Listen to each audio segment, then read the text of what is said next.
is only one perfect solution, but there are clues that will try to trick our team.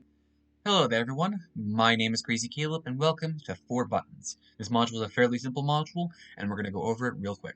So this is the way the module looks. It's got a series of 4 different color buttons. In this case will be represented by red, blue, green, and yellow. And there will be a little LED at the top that hasn't lit up yet. And we need to interact with this module in order to get that lit up because this will represent our first stage when the LED is unlit, and the second stage will be triggered when the LED goes on. It specifically says when the stage is solved, the LED will turn on for stage 1. And at any point, if the LED turned on, do not press any more buttons and skip to stage 2 immediately. So this is what's going to happen here. For stage 1, we're going to be going through a series of different conditions here, and it's actually quite simple, not too bad. So first things first, we're going to follow these instructions. Step by step from top to bottom. So we're going to start with normal left, and what we're going to be doing here is we're going to be pressing a series of different buttons until this light turns on. And then, in which case, once we get through stage 1, we will immediately know when the LED is turned on. We'll be taking a look at stage 2. Module itself, fairly simple. So let's get right into this.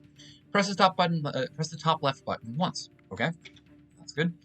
If the number on the green button and the blue button differ by more than 3, in this case, the difference between 9 and 2, green and blue, is definitely more than 3, so we're going to be pressing the blue button once. So the blue button once. Okay? Still no lit up LED. If there's a lit sig is present, in this case we do not have any, we don't have any sig indicators, so this is not going to be true.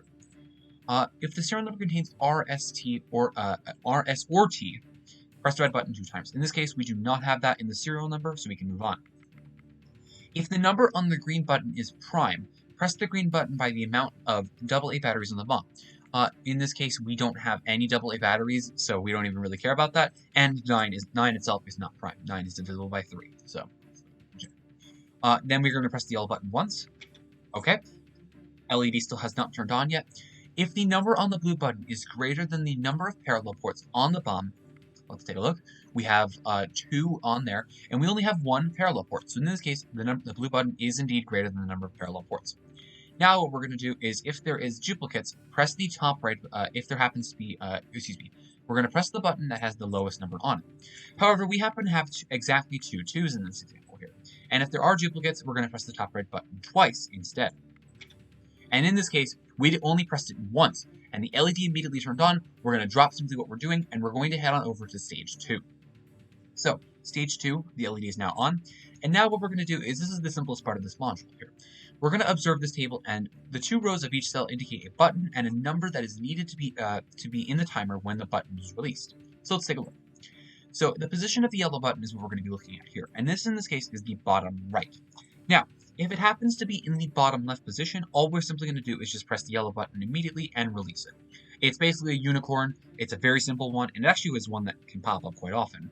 So if it happens to be yellow in the bottom left, we're just simply going to press that yellow button whenever, and it will resolve it. And then what we need to take a look at is we need to take a look at the color of the bottom left button. And in this case, it's going to be represented by this blue here.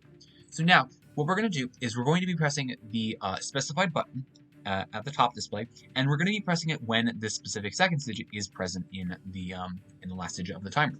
So we're going to be pressing green when the last digit itself is a 1. And that's all we're going to do.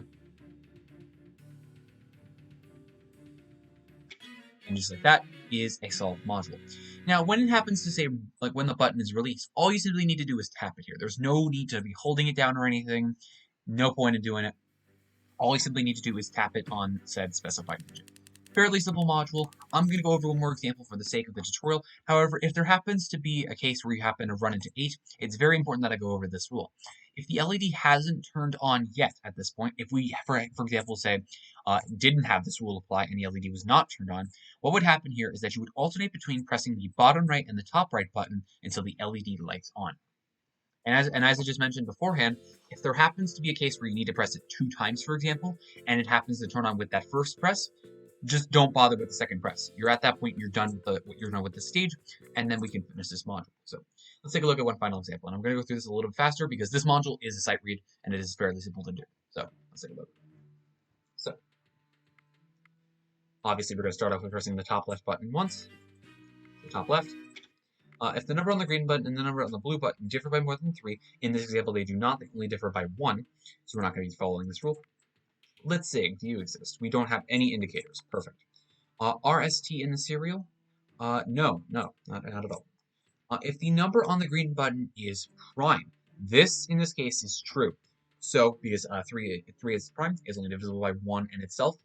So we're going to be pressing the green button by the amount of AA batteries. So in this case, we have 6 AA batteries. So let's press the green button 6 times, but I'm going to press it a little bit slowly because of the fact that we don't know when the light's going to turn on. And if we happen to, for example, press something that we weren't supposed to, it's going to cause problems for us. It's going to give us a strike. So let's do green 6 times.